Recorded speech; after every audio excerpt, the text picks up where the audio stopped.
for the sake of my children.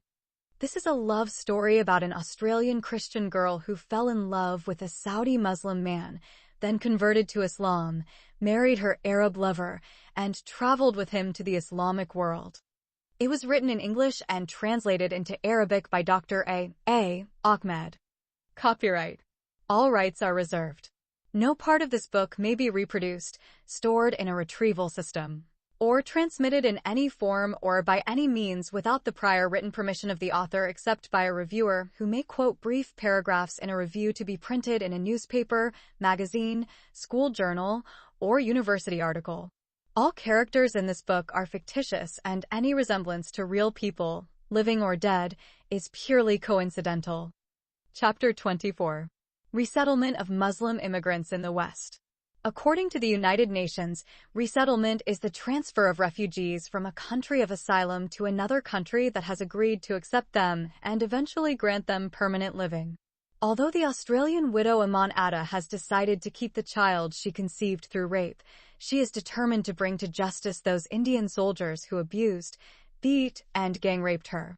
She understood that India is a secular country and that all people living on its territory are entitled to equal protection under the law. Consequently, Iman informed her lawyer of her pregnancy and her desire to sue those who raped her and impregnated her among the Indian soldiers. Her lawyer accepted the case but advised her to wait until she had given birth. The shrewd lawyer did not want the perpetrators to deny their crimes. Through DNA, the court will be able to identify the Indian soldier who impregnated the white foreign woman Iman Atta through rape, and from him, the police will reach the other accomplices to the crime. She also provided her lawyer with accurate descriptions of the 3 soldiers who raped her while she was in military detention in Kashmir. Iman is still bleeding in her heart, not because of the brutal rape she suffered by the heartless Indian border soldiers, but because of her 2 sons who were taken from her by Pakistani terrorists. She brought her children's abduction case before the UN office and her lawyer and begged them to do something to get her sons back. Her lawyer informed her that he was powerless in the case of her 2 kidnapped sons. However, the UN Indian office referred the case to the counterpart UN office in Pakistan and requested them to forward the complaint to the Border Police Authority.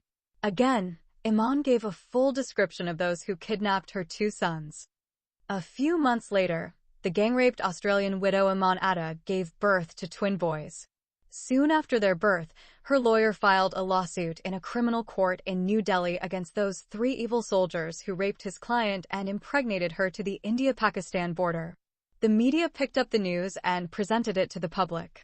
It became shocking and breaking news across the capital city. Soon it became known all over the major cities of India like Bombay, Kolkata, Madras, etc. She was described by the media as a former American convert to Islam who became an Afghan citizen who was allegedly gang-raped and impregnated by the Indian Army. Whoever impregnated her, as she claimed, was a soldier on the Indo-Pakistani border. She said that her Saudi Muslim husband was killed in the jihad war against the infidels during the NATO invasion of Afghanistan, and she did not live with him or sleep with him for more than a year. So, she is sure that her pregnancy is caused by one of her rapists and not her late husband. Iman's case is not limited to the police, but the government of India has taken the matter very seriously and has demanded a thorough investigation into the allegation. Preliminary investigations confirmed the complaint of the white Muslim widow, Iman Atta, that she was arrested and detained on charges of spying for Pakistan and entering the country illegally without official papers. She was held for a while in military detention on the border before being transferred to a women's prison in New Delhi with her 4 Muslim children. Later, the court in the capital of India found her not guilty and acquitted her. Despite that, the military base denied the accusation of rape and physical assault. However, through DNA testing conducted on the twins, the police were able to identify the Indian soldier who raped and impregnated the white foreign woman, Iman Atta. At first, the soldier claimed that Iman had agreed to sleep with him of her own accord. When the police tortured him in their 3rd-degree harsh interrogation method, the rapist Indian soldier confessed to his heinous crime and revealed the identity of the other 2 military officers who participated in the gang rape. The three military officers were forced to step down from their posts and transferred to the city of New Delhi to face the consequences of their heinous crimes. They were soon found guilty by a criminal court and sentenced to 10 years in prison.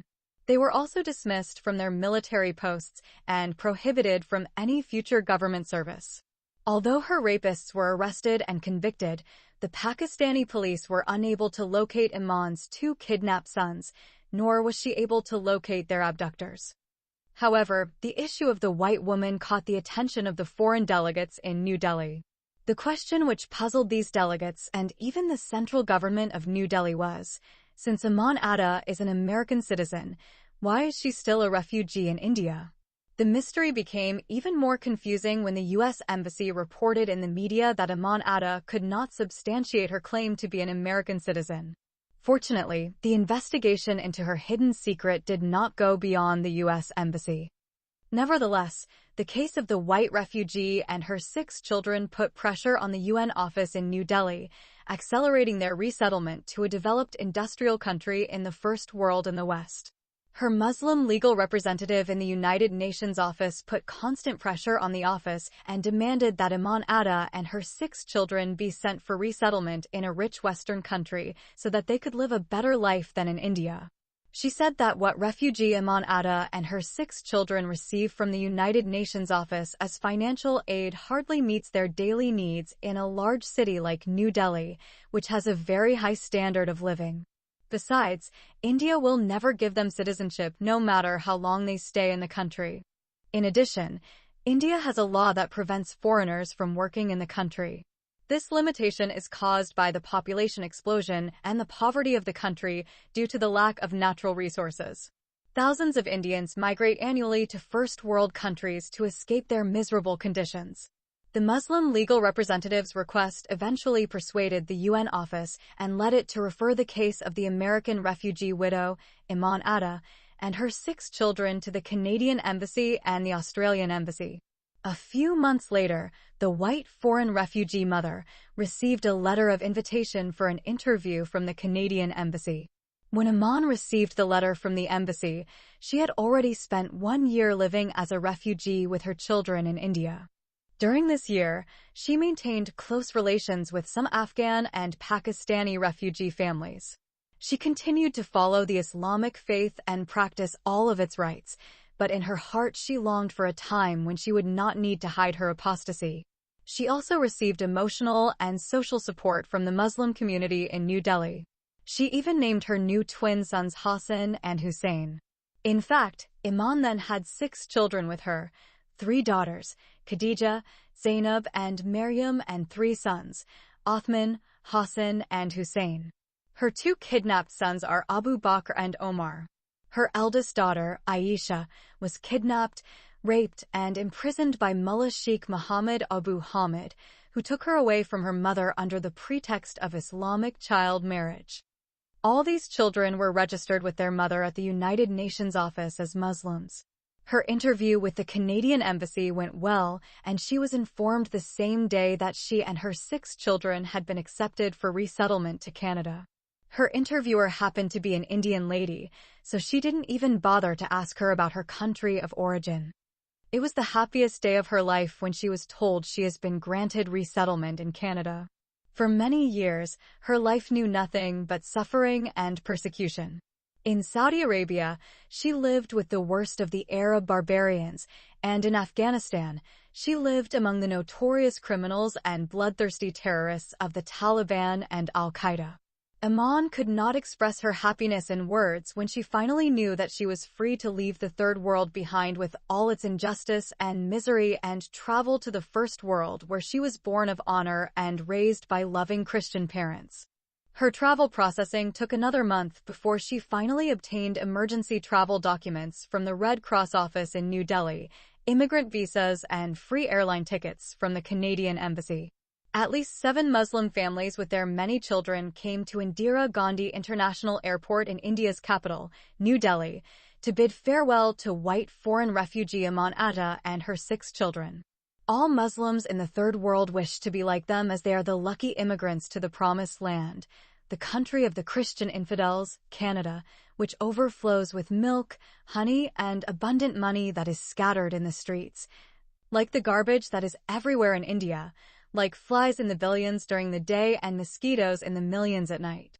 Aman Atta really cried from her heart when she said goodbye to her Muslim friends in India.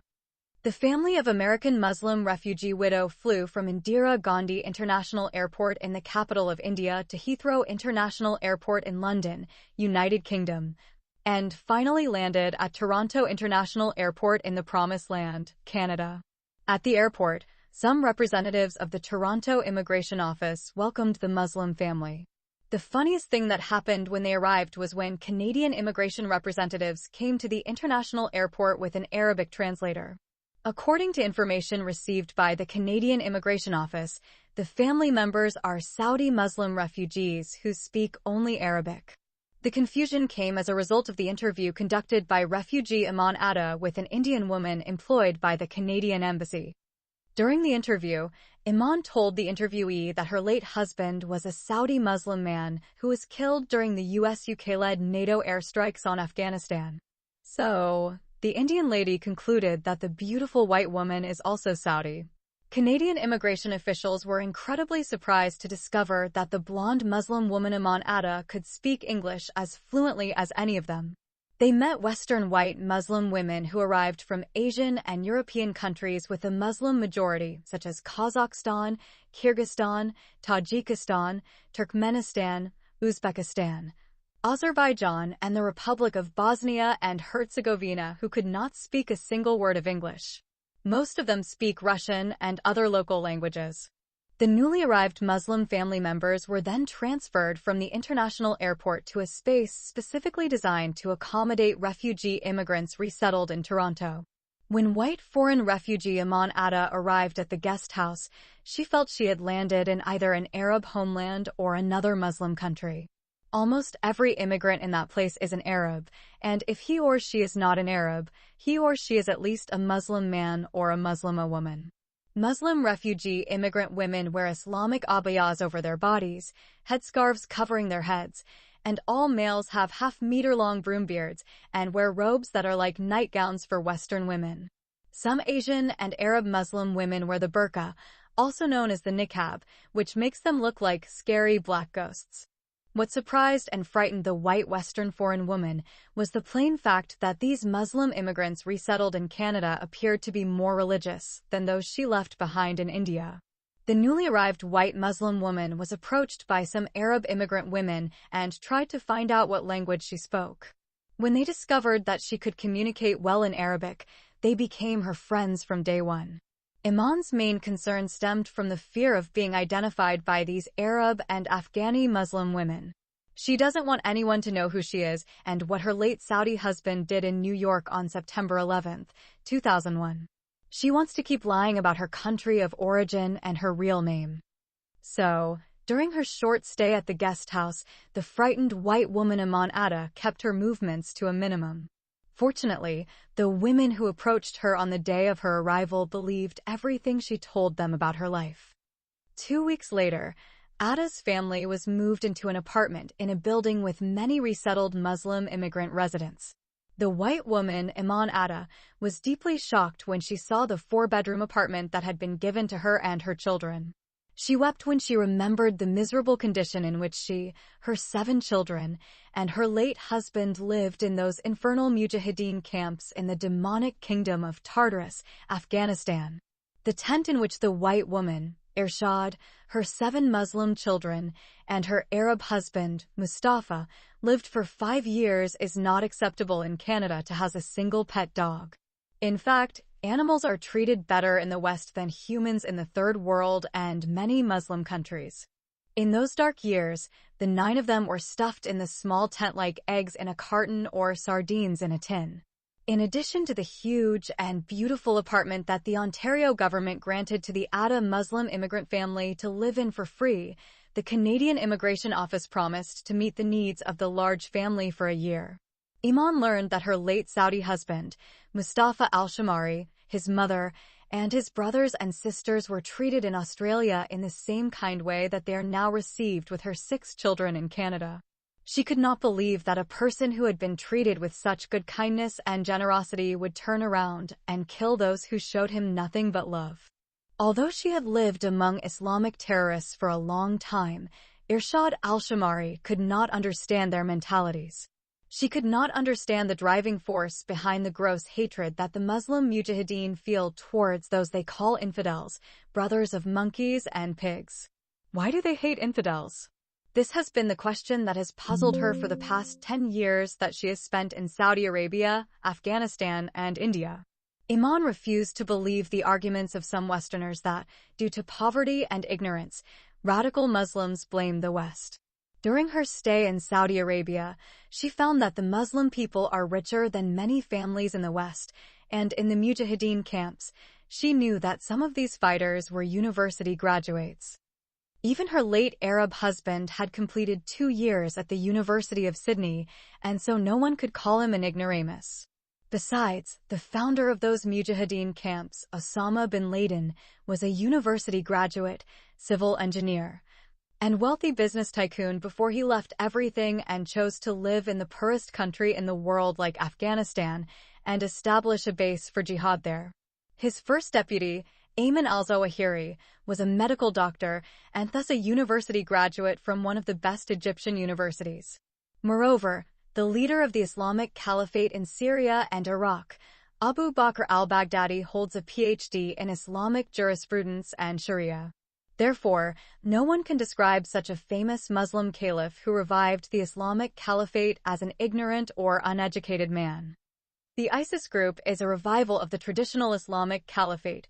It is 100 times more evil and dangerous than the terrorist groups of Al-Qaeda and Taliban. In fact, the Islamic State's caliphate is the bastard child of Al-Qaeda. The Australian widow, Irshad al-Shamari, understood the motive behind the abhorrent hatred of the Mujahideen against the infidels from the example of her husband, the Arab Muslim, the Mujahid Mustafa, who died so that his body was burned to ashes in New York City in his jihad against the infidels. The only reason that motivated these Mujahideen to hate the infidels and love to kill them was the inflammatory verses of the Quran and the hadiths of the Prophet Muhammad that called for jihad against the so-called enemies of God, those who are called impure infidels in Islam. The Quran commands the Prophet Muhammad, saying to him, "O Prophet, instigate the believers to fight. If 20 of you are patient, they will defeat 200. And if there are 100 of you, they defeat 1,000 of those who disbelieve, because they are a people who do not understand. It is not for a prophet to have prisoners of war until he is thickening the earth with blood. You want the goods of this world, and God wants the hereafter. And God is mighty. He is wise." Surah Al-Anfal 8, verses 65 and 67. That is why the alleged messenger of God was inciting his group to fight on their side and to confront the enemy among the infidels, as he said to his Mujahideen companions on the day of the Battle of Badr. When the polytheists in their numbers and equipment came, arise to a paradise as wide as the heavens and the earth. The Quran calls Jews and Christians infidels as well, brothers of apes and pigs. Chapter 25. Betrayal of the American Widow by Another Muslim Woman. The white American immigrant Iman Atta, who recently arrived in Canada as a Muslim refugee, was treated differently from other Muslim refugee immigrants resettled in Toronto. The immigration authority learned that she had an excellent command of English as well as French. Besides, she can speak both Arabic and Afghani languages. Therefore, the Toronto Immigration Office considered her a valuable asset and would help a lot. The office offered her a job as a translator, which Iman Atta gladly accepted. Usually, most refugee immigrants, especially females, are illiterate and ignorant and have no knowledge of English. The government of Canada must spend a lot of money and time to teach them English as a second language. In addition, since many of them come from abusive societies and dictatorial regimes, the Immigration Office has to offer them orientation courses to teach them about Canadian laws and values. Sometimes, a Western way of life may clash with the religious values of these Muslim immigrants. In this case, the latter values will be preferred by them over the previous ones. Many of them, even the greatest of them, do not accept Western secular values and laws that are inconsistent with the laws of Islamic Sharia. A few months after arriving in Canada, resettled immigrant Iman Atta was promoted to the position of English teacher at the Bureau of Immigration. Her main duty is to teach English to new immigrants. Most of her students are immigrants from Arab and Islamic countries. Furthermore, Iman continued her previous position as an interpreter for the Immigration Office. These two positions make her earn an extremely high salary. The rapid success and promotion of the white refugee Ima Atta in Canada was not appreciated by all immigrant women in Toronto. Some Muslim women desired and wished that the white Muslim woman Iman would be like any one of them. It is a common phenomenon in the Third World that most people feel very jealous of others, even if they are their relatives, friends, and neighbors. If good things happen to their neighbors, it will make them incredibly sad, and if terrible things happen to their friends and relatives, it will make them incredibly happy. Accordingly, the majority of immigrants settled in Western countries are jealous, envious, selfish, harmful, and destructive to those around them, especially those of the same motherland, ethnicity, and religion. So, there is a Muslim immigrant woman who tries to stop Iman's advances at the Immigration Office. That same woman is also an employee of the Canadian Immigration Office in Toronto. She worked as a translator for 5 years before Iman came. Because of her mediocre performance, she remained in this position forever. However, when she saw that Iman was doing well in her first position, and within 6 months she was promoted to an elevated position as a teacher, the woman could not control her anger and envy. She accused the office of racial discrimination against her because she is a black woman from Sudan and Iman Atta is a white woman from America. She went as far as to file a complaint with the staff union against the Immigration Office. When the union investigated the complaint, it found it to be unfounded and motivated by sheer unwarranted jealousy. Therefore, her complaint was dismissed and she remained in the same position and monthly salary as before her complaint.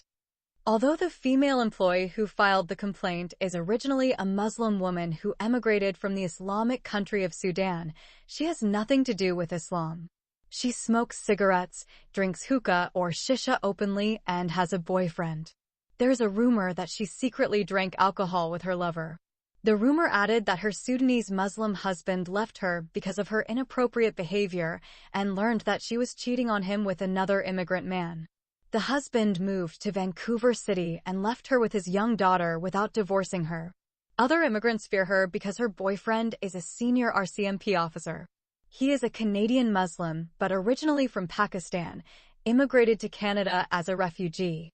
When his immigrant family brought him to Canada, he was a 6-year-old boy. Later, he became a Canadian citizen, and when he grew up, he joined the police force. Hala is the name of the Muslim woman who coveted Iman's position and tried to wrest it from her by hook and crook, as well as with the help of the employees syndicate, but she failed miserably. Howbeit, when Hala failed in the legal ways, she decided to play a dirty game through her boyfriend, who is a police officer in the RCMP. Hala did not know anything about the white refugee Muslim woman except for the little information the Immigration Office received from the Canadian Embassy in India. According to this information, Iman Atta was married to a Saudi man and had 7 children with him. This Arab husband died during NATO airstrikes led by the US and UK Air Forces in Afghanistan. Because of the war on terror, Iman, like many Afghan families, fled with their children to Pakistan and eventually made her way to India. Then the white woman Iman and her children became refugees in New Delhi for over a year and finally migrated for resettlement in Canada. The puzzling question that puzzled Hala and the other immigration officials is that before the white woman, Iman Atta, married her late Saudi husband, what was her place of origin? From day one, Hala knew Iman was a white woman who could speak both English and French fluently.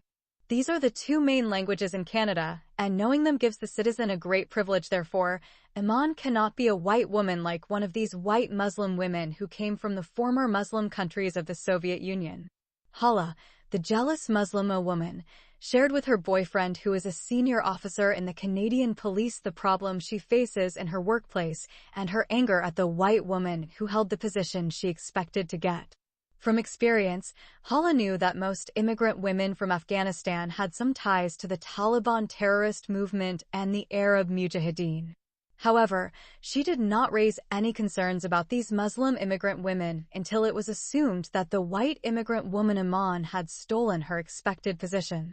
So, Hala instigated her boyfriend in the Canadian RCMP and made him investigate the case of Iman Atta. She asked him to find out what the white American foreigner and her late Saudi husband used to do in the city of Kandahar and what made them move from the richest country in the Muslim world, Saudi Arabia, to the poorest country in the Third World, Afghanistan. As a result of that secret, premeditated plot, the white woman, Iman Atta, was summoned for questioning by the Royal Canadian Mounted Police. The police confronted her with many questions about her late husband and her country of origin. Iman continued to lie about her real name and former homeland. She told the police that she was originally American and a Catholic Christian, and later converted to Islam and married a young Saudi man through a long love affair. She claimed he was her classmate at college. Shortly after their marriage, she moved with her Arab husband to his native Saudi Arabia. She also said that she lived for 3 years with her husband in his country. During this period, her husband worked in the field of import and export. Her husband's business leads him and his family to move to Afghanistan. Then the family lived in Kandahar city for 5 years. Iman concluded her statement by saying that her good Muslim husband was killed by mistake when American and British planes bombed some of Afghanistan's major cities. When her husband was killed, she moved with her 6 children to Pakistan and then made her way to India where she was granted refugee status and eventually immigrated to Canada. The RCMP could not believe that a wealthy Saudi businessman would choose to leave a rich country like Saudi Arabia and move to a poor country like Afghanistan to do import and export business.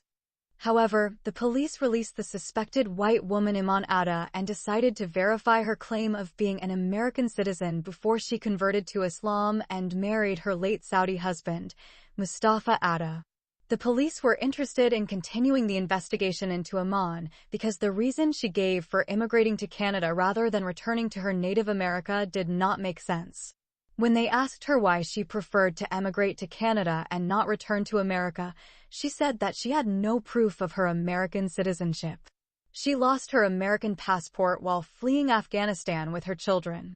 The first step the RCMP took was referred the case of Iman Atta to the Federal Bureau of Investigation in the United States of America and asked them to verify her claim that she is an American citizen.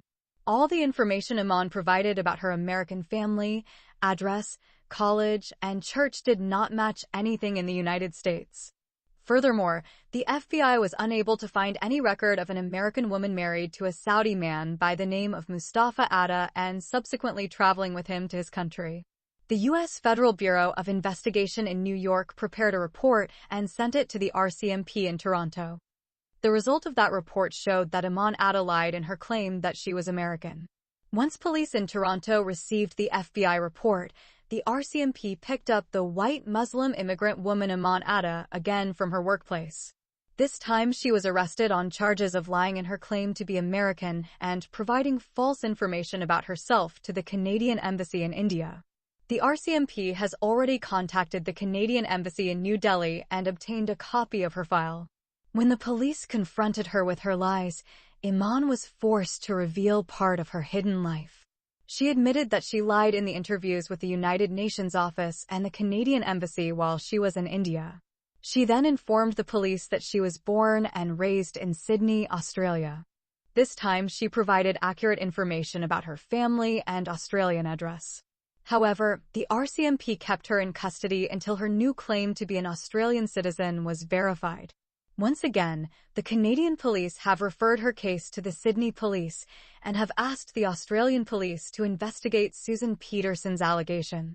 This time, Sydney police were able to validate her claim through her Christian family. Susan's parents admitted that they had a Christian daughter, Susan Peterson, who later converted to Islam and married a Muslim Saudi immigrant student. Then, she cut off all ties with her family.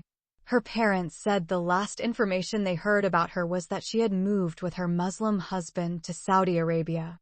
After that, the parents did not know anything about their daughter. However, the Australian police were able to obtain additional information about Susan, who left Christianity and converted to Islam, and her Saudi Muslim husband, Mustafa, from other sources, such as the Imam of the mosque in Sydney, who conducted their marriage, and the college that the couple used to attend before leaving the country. This second piece of information began to reveal some hidden secrets in the life of the Muslim immigrant, Iman Atta. Firstly, the police learned that the man Susan married was Mustafa al-Shamari, not Mustafa Atta. Secondly, after converting to Islam and marrying, Susan changed her name to Irshad, not Iman. Sydney police concluded its report by saying, the Australian wife Irshad and her Muslim husband, Mustafa, left Australia 11 years ago and moved to Saudi Arabia. The RCMP then referred the case of Iman and her late husband to the CIA, asking them for information regarding their stay in Saudi Arabia and the reason they moved to Afghanistan under the Taliban regime. Moreover, the Toronto police wanted to know what Mustafa al-Shamari was doing in Afghanistan. Once the CIA received a request from the Canadian Mounted Police, the mystery that had puzzled them for over a year began to unravel. According to a secret report from the Saudi police, Mustafa al-Shamari is one of the 19 Arab Muslim terrorists who carried out the cowardly terrorist attacks on the World Trade Center on September 11, 2001, and other places in America. The report revealed that the terrorist Mustafa had traveled to the United States of America under supervision, a forged identity for a Saudi man named Walid al-Shari. In addition, the CIA also obtained information from the Saudi Criminal Investigation Department on Mustafa al-Shamari and his family. According to the information, the Saudi husband Mustafa and his Australian wife, Irshad, were among the Muslim extremists who moved from Saudi Arabia to Afghanistan and joined the Mujahideen camps founded and directed by the notorious Muslim terrorist leader Osama bin Laden.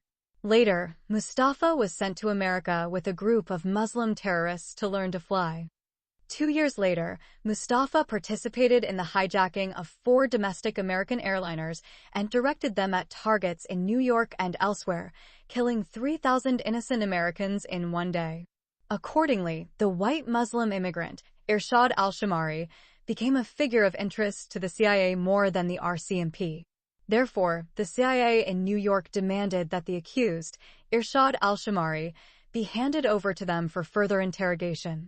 The American police concealed from the Royal Canadian Mounted Police their discovery of Irshad's true identity and what her cowardly Muslim terrorist husband Mustafa had done to the American people. The RCMP believed the CIA and transported the Australian Muslim immigrant woman to New York. As soon as her plane arrived at a private airport in New York, the CIA transferred the Muslim terrorist woman Irshad al-Shamari to a military plane and shipped her to the Guantanamo Bay Detention Center for Muslim terrorists. The CIA did not even allow her feet to touch any American soil and desecrate it. Therefore, Irshad Mustafa al-Shamari is the first female Muslim terrorist suspect to be sent to Guantanamo Bay. The arrest of the wife of one of the 19 Muslim terrorists responsible for killing 3,000 innocent Americans raised a red flag around the world. In America, the public appreciated the work of the CIA and commended the agency for thwarting yet another terrorist plot against the innocents of Canada. In Australia, the citizens of Sydney were shocked to learn that the wife of one of the terrorists who attacked the World Trade Center in New York and killed thousands of innocents was an Australian citizen born and raised in their great cosmopolitan city. In Canada, people were astonished to learn that the white immigrant Muslim woman who had lived and walked among them for over a year in the cosmopolitan city of Toronto was the wife of such a dangerous and notorious terrorist. The public blamed the RCMP intelligence for failing to prevent such a white terrorist foreign Muslim woman from immigrating to the country. Chapter 26. Dispute over custody of the children of the detained Muslim woman. Despite this, Muslims in Toronto have different attitudes and interests than other Canadians. Their main concern and worry is the future of Irshad's 6 Muslim children. What will the Canadian government do with them? Will they be deported from the country, and if yes, where will they be sent, and if not sent, to whom will they be given guardianship? A rumor spread among Muslims in Toronto that the children had already been distributed among white families who were all Christian infidels. As a result, members of the Muslim community organized peaceful demonstrations in which thousands of Muslim men and women participated. The demonstrators carried paper banners and wooden boards demanding that the Muslim children of the detained Australian woman, Irshad Al-Shamari, be handed over to Muslim families to be raised as Muslims. After touring the city for many hours, the protesters went to the mayor of Toronto and presented a letter signed by thousands of Muslims. In their letter, they asked the mayor to grant custody of Irshad's children to Muslim families. In fact, the 6 children of the white Muslim terrorist suspect Irshad Al-Shamari were placed in the care of some social workers the same day she was arrested by the RCMP. All of these social workers are either Christians, atheists, or agnostics. The mayor appeared on television the same day and said that he understood the concern of the Muslim community, but that children's custody should be decided by the Department of Social Work and not by any other government body. The mayor's decision angered the Muslim community.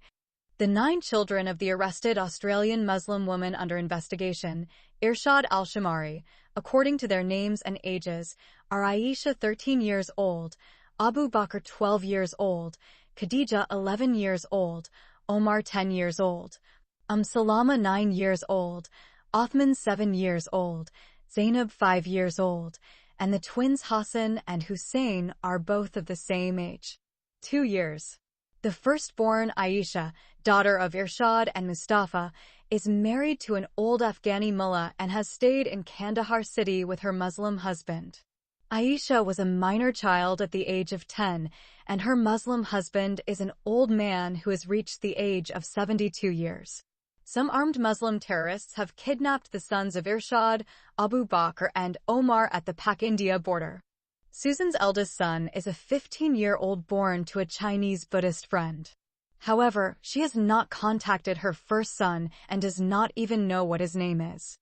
When rumors were confirmed that the Department of Social Work entrusted the care of the Muslim children of the Muslim woman, Irshad, imprisoned in Guantanamo Bay to non-Muslim families, the Islamic Religious Council in Toronto raised the matter to the criminal court. In the meantime, the suspected Muslim terrorist Irshad Al-Shamari concluded her life ended when she reached the notorious Gitmo prison of terrorists. She expected to be sentenced to life in prison for her many years of association with Al-Qaeda and the Taliban and had a notorious terrorist Saudi Muslim husband. She understood that no one would believe her if she said that she had nothing to do with what her Arab husband and other mujahideen had done. Moreover, she will not be able to convince the CIA that she was kept in those Islamic camps against her will. Living for more than 5 years in Al-Qaeda terrorist training camps without knowing what the Mujahideen were trained for is an unbelievable story. The Australian woman, Irshad, knew very well that the Mujahideen had been trained and prepared to carry out suicide missions against the so-called enemies of Islam, especially the Americans. She even heard the fatwa issued by Osama bin Laden that allowed Mujahideen and Muslims around the world to kill Americans wherever they could be found. Her late husband repeatedly read to her verses from the Holy Quran and hadiths of the Prophet Muhammad that incite Muslims and encourage them to wage jihad against the so-called impure infidels, Christians, and Jews, who are named by Islam brothers of monkeys and pigs, worshippers of the Al-Tagut Satan. Her husband and everyone who lived in those terrorist training camps believed in his or her heart that killing those who rejected Islam was a religious duty for every Muslim man and Muslima woman. After facing all these undeniable accusations, she, the suspected Muslim, Irshad Al-Shamari, decided to plead guilty. Rather, she is determined in her heart to cooperate with her interrogators and tell them everything she knows about these training camps. She wants to rid her conscience of guilt for betraying her Western people. She knows that she lived among people who were trained to kill her people and every non-Muslim infidel, whether Christian, Jew, Hindu, Buddhist, atheist, or irreligious. She also knows that she gave birth to sons who were supposed to be trained to kill innocents and her daughters who would be forced to marry Muslim mujahideen and give birth to more terrorists. Detainee Irshad wished to be given the right to decide the future of her 6 children. Before her arrest, she had planned to convert her Muslim children to Christianity and raise them as Christians. Unfortunately, she was arrested before her conversion to Christianity was officially announced by her. Therefore, she expected that the Canadian government would grant custody of her 6 children to Muslim families in Toronto City and raise them as Muslims. Irshad wept day and night for her innocent children when she thought that they would grow up in the religion of their cowardly, terrorist, criminal father. She misses them so much and longs for their kisses and hugs. Her children are the hope that made her bear all the abuses of her evil husband and the Islamic societies in which she lived for 10 long and lean years. If not for the future of her children, Irshad would have killed herself a long time ago. Many times, she became suicidal while living in those abusive environments and wanted to kill herself, but the future of her innocent children always prevented her from doing so. However, she knew and understood that after being caught and exposed as the wife of one of the 19 terrorists who carried out the cowardly terrorist attacks of September 1, 2001, in America, no one would love her anymore. She expected that her 6 children would distance themselves from her and that her Christian parents and brother John in Australia would deny or disavow their relationship with her. Even the Muslim community she knows in Toronto and New Delhi may openly denounce her as a dangerous Muslim terrorist and the wife of a cowardly Muslim terrorist for the false claim that Islam is a religion of peace and that terrorism has no religion. Irshad concluded that her life was a failure and a disaster from the moment she arrived in Saudi Arabia. She also understood that her Muslim husband's love for her was not real. She was deceived by his false personality. She never saw that hidden terrorist nature that he covered up with that false Islamic religious piety. At that time, she saw him as a living saint and a pure angel and worshipped him as the God of her love. Once they traveled to Saudi Arabia, her husband turned into a tyrannical, controlling, and antichrist messiah, and his divine nature changed to a demonic one. Memories of those days in Sydney make Irshad reflect on her hasty decision and irresponsible behavior toward her loving Christian family. For the sake of her love, she did not hesitate to sever all ties with her noble family. She even sold Christ to follow Muhammad and threw away her religious book, the Holy Bible, and took the damned Quran of her Arab husband. She has abandoned all values held by her family and people. What did she get as a reward for sacrificing her family, idealistic Western society, religion, and herself? Instead of entering heaven, Irshad landed in hell. Instead of living among angels, she lived among demons and in the midst of the worst and most evil society she had ever known. Instead of fulfilling her life's dream of studying foreign culture and language and becoming an Australian diplomat in a third-world foreign society, she lands in the worst detention center in the world, Guantanamo Bay, and is imprisoned with the most evil people on the surface of planet Earth. Meanwhile, the future of Irshad's 6 Muslim children created a heated debate between the Muslim community in Toronto and the Ontario state government. The problem began when the mayor of Toronto put the matter in the hands of social workers who had already entrusted the care of the 6 children to non-Muslim families. The Muslim Religious Council filed a complaint with a criminal court in Toronto accusing the Department of Social Work of attempting to convert minor Muslim children to Christianity against the wishes of their Muslim mother, who is under investigation. Before the court could investigate the complaint and issue its final ruling, the issue of the 6 children became a hot topic of debate in Canada and other parts of the world. The case became more complicated when the uncle of the children's father in Saudi Arabia claimed custody of them. This is the same uncle of Mustafa who was an advisor to her late husband when she was living in the city of Dammam. Shortly thereafter, Mustafa's mother Zainab bint Mahmood and his Muslim brothers and sisters in Australia demanded that the children be handed over to them. Muslim communities around the world supported the demands of Mustafa's uncle in Saudi Arabia and his family in Australia. On the other hand, staff from the Canadian Social Work Office in Toronto argued that the future of the arrested mother's 6 Muslim children should be decided by their office. They based their argument on the Western belief that a boy or a girl is not property in the hands of his or her family, but that he or she is the son or daughter of society. Furthermore, Social workers have argued that since many children were taken away from their abusive parents and given to other families for adoption, then why should these children be treated differently? Despite this, Muslim community leaders in Toronto rejected the decision of the Department of Social Work on the grounds that Islam forbids adoption, and since the children are Muslim, they should not be adopted by any other family except their Muslim relatives in Saudi Arabia or Australia. When the debate between the Muslim community and social work reached a dead end, it was left to the criminal court to decide. To appease the Muslim community in Toronto and avoid being accused of violating the decision of the Department of Social Work, the felony court ruled that custody of the children of the detained Australian Muslim woman, Irshad Al-Shamari, should be decided by the mother herself. The leaders of the Islamic Religious Council in the city of Toronto and the Muslim immigrant communities in other Canadian cities have become incredibly happy with the decision of the Canadian Secular Criminal Court and consider it fair and equitable against innocent Muslim children. Accordingly, the Government of Canada asked the U.S. government to allow the legal representatives of the Toronto Criminal Court to obtain the decision of the white Muslim mother suspected of being a female terrorist in the matter of custody of her 6 Muslim children. The CIA agreed to the request of the Government of Canada.